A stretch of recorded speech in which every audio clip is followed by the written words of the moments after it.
നമ്മൾ ജിനൂസ് അക്കാഡമിയിലെ രണ്ടുപേരാണ് നമുക്കൊപ്പം ചേരുന്നത്. ജിൻസി തോമസും ഒപ്പം തന്നെ ജിൻസി തോമസ്, ടാലന്റ് വർഗീസ്, റൈറ്റ്? ജിൻസി തോമസ്, ടാലന്റ് വർഗീസ്, ജിനു എന്നാണ് അറിയപ്പെടുന്നത്. ജിനു എന്നാണ് അറിയപ്പെടുന്നത്. ടാലന്റ് തോമസ്, ടാലന്റ് വർഗീസ്. ടാലന്റ് വർഗീസ് ഒരു ഗംഭീരമായ പേരാണ്. ടാലന്റ് വർഗീസ്, ഞാൻ പ്രതിഭ വർഗീസ് എന്നൊക്കെ പറയുന്ന പോലെ അല്ലേ? പ്രതിഭ എന്ന് മലയാളത്തിലുണ്ടാവെങ്കിൽ ടാലന്റ് എന്ന് ഇംഗ്ലീഷ് ഇട്ടാൽ എന്താ കുഴപ്പം? ജിനു, എന്താ നിങ്ങളുടെ അക്കാഡമിയുടെ ഒരു സ്വഭാവം? ഞങ്ങൾ ബേസിക്കലി OET പഠിപ്പിക്കുന്ന അക്കാഡമിയാണ്. OETക്ക് പുറമെ IELTS അതുപോലെ ജർമ്മൻ തുടങ്ങിയ കോഴ്സുകളും നമ്മളിപ്പോൾ സ്റ്റാർട്ട് ചെയ്തിട്ടുണ്ട്.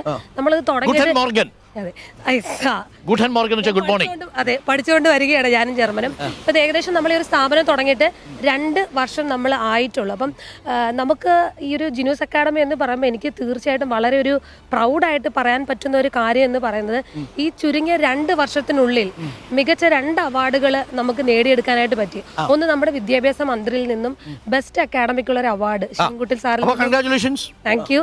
And other one highfly year of the award Shailaja ടീച്ചറിൽ നിന്നും ഈ ചുരുങ്ങിയ 2 വർഷ കാലയളവ് കൊണ്ട് ഞങ്ങൾക്ക് നേടിയെടുക്കാനായിട്ട്. എത്ര വിദ്യാർത്ഥികൾ നിങ്ങളുടെ ഈ അക്കാഡമിയിലൂടെ വന്ന് പഠിച്ചിറങ്ങി പോയിട്ടുണ്ട് ടാലന്റ്? നമുക്കിപ്പോൾ ഏകദേശം ഓരോ മാസവും ഒരു 1000-ന് മുകളിൽ സ്റ്റുഡൻസ് ഇപ്പോൾ പഠിച്ചിറങ്ങുന്നുണ്ട്. 1000 മുകളിൽ? അതെ, തീർച്ചയായിട്ടും 1000-ലധികം കൂടുതലായിട്ട്. മൊത്തം എത്ര കുട്ടികളുണ്ട്?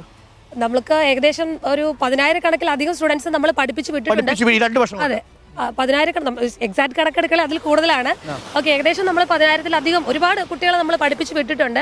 അതിന്റെ നമ്മുടെ ടെക്നിക്കൽ പരമായിട്ട് അതിന്റെ കണക്ക് പറയുകയാണെങ്കിൽ നമ്മുടെ ആ സൈഡ് ചേർക്കെ പറയാൻ പറ്റും. സംശയിക്കട്ടെ, ഇപ്പൊ യൂറോപ്പിലേക്ക് പോകുമ്പോൾ ഈ IELTS എവിടെയാണ് വേണ്ടത്? ബാക്കിയുള്ള കോഴ്സുകൾ എവിടെയാണ് വേണ്ടത്? കൂടുതലായിട്ടും നമ്മൾ പ്രിഫർ ചെയ്യുന്നത് OET ആണ്. OET എന്ന് പറയുമ്പോൾ ഇപ്പം നമ്മൾ ഈ നഴ്സുമാരുണ്ട്, നഴ്സുമാർ ഈ നഴ്സിംഗ് പഠിച്ചിറങ്ങി അവർ കൂടുതലായിട്ട് ഈ നാട്ടിലൊക്കെ ജോലി ചെയ്യുന്നവരാണ്. അപ്പം ഇവരെ സംബന്ധിച്ചിടത്തോളം ഇപ്പം UK പോകണം, അല്ലെങ്കിൽ ന്യൂസിലാൻഡ് പോകണം, ഇങ്ങനത്തെ രാജ്യങ്ങളിലോട്ട് പോകുമ്പോൾ ഈ OET എന്ന് പറയുന്ന ഈ ബേസിക് ആയിട്ടുള്ള ഈ ഇംഗ്ലീഷ് ടെസ്റ്റ് ഇവർക്ക് വലിയൊരു വെല്ലുവിളിയാണ്. പ്രത്യേകിച്ച് നേഴ്സുമാരെ സംബന്ധിച്ചിടത്തോളം ഇംഗ്ലീഷ് എന്ന് പറയുന്നത് വലിയൊരു കടുകട്ടിയായിട്ടുള്ള ഒരു ടാസ്ക് തന്നെയാണ്. അവരെ പറഞ്ഞിട്ട് കാര്യമില്ല, കാരണം അവർ നാട്ടിൽ പഠിക്കുന്നു, അല്ലെ ബാംഗ്ലൂർ പഠിക്കുന്നു, ബാംഗ്ലൂർ ജോലി ചെയ്യുന്നു, അല്ലെ നാട്ടിൽ ജോലി ചെയ്യുന്നു. ഇവരെ കൂടെ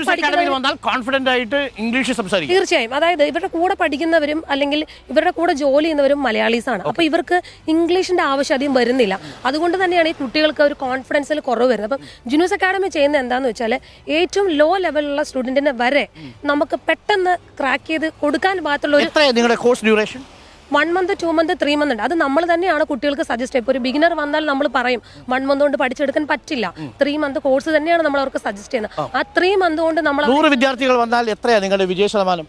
നമുക്ക് അതിൽ നിന്നൊരു 75, അതായത് OET എന്ന് പറയുന്നത് നല്ല ടഫായിട്ടുള്ളൊരു ടെസ്റ്റ് തന്നെയാണ്. അപ്പം യൂഷ്വലി ഇവരൊരു 100 പേരെ എഴുതി അതിൽ നിന്ന് 50 പേരെ പാസ്. അതാണ് OETയുടെ റേഷ്യോ. എവിടെയാണ് നിങ്ങളുടെ ഹെഡ് ക്വാർട്ടേഴ്സ്? നമ്മൾ ആലപ്പുഴയാണ്. ആലപ്പുഴയിലെ ജിനൂസ് അക്കാഡമി, റൈറ്റ്? അപ്പോൾ ആലപ്പുഴയിലെ ജിനൂസ് അക്കാഡമിയിലൂടെ നിങ്ങൾക്ക് പഠിച്ചാൽ OET, IELTS, ജർമ്മൻ എല്ലാം ഉണ്ട്. ജർമ്മൻ, ഫ്രഞ്ചും കൂടി വരണം. ആഗ്രഹം. അങ്ങനെ ഭാഷകളുടെ അതിർത്തികൾ ഭേദിച്ചു പോകട്ടെ. റിപ്പോർട്ടറിന്റെ സ്നേഹാദരം. ആലപ്പുഴയിലെ ഒരു യങ് എന്റർപ്രനർ ടീമാണ്. അപ്പോൾ ഭാഷ പഠിച്ച് നിങ്ങൾക്ക് പോകാം.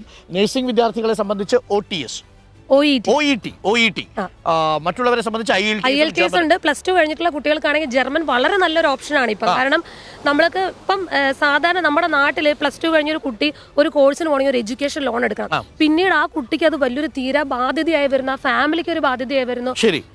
പല ഫാമിലീസ് ആത്മഹത്യയുടെ വക്കിലോട്ട് വരും ഈ ഒരു എഡ്യൂക്കേഷൻ ലോൺ ക്ലോസ് ചെയ്യാൻ പറ്റാത്തൊരു സിറ്റി. പക്ഷേ ജർമ്മനൊക്കെ പഠിച്ചിട്ട് പോവുകയാണെങ്കിൽ ഹൗസ് ബിൽഡ് ആൻഡ് കാറ്റഗറിയിലെ കോഴ്സ് എടുക്കുകയാണെങ്കിൽ അവർക്ക് അവിടെ ചെല്ലുമ്പം 1 ലക്ഷത്തിന് ഉപരിയായിട്ട് അവർക്ക് സ്റ്റേഫൻഡോട് കൂടി തന്നെ +2 കഴിഞ്ഞ് പഠിക്കാനായി.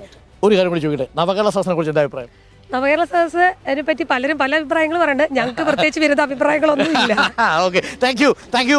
Thank you, Talent TV for this wonderful opportunity. ഈ ഒരു പ്ലാറ്റ്ഫോമിൽ റിപ്പോർട്ടർ TV എന്ന് പറയുന്നത് വളരെ റേറ്റിംഗ് ഉള്ള ഒരു അടിപൊളി ചാനലാണ്. അപ്പം ഇവിടെ ഞങ്ങൾക്ക് ഇങ്ങനെ ഒരു ഓപ്പർച്യൂണിറ്റി ആണ്. എസ്പെഷ്യലി ഞങ്ങൾ പറഞ്ഞ ഞങ്ങൾക്ക് അരുൺ സാറായിട്ടൊരു മീറ്റ് കിട്ടുവാണെങ്കിൽ വളരെ അത് സന്തോഷമുള്ള കാര്യമാണ്. Thank you so much.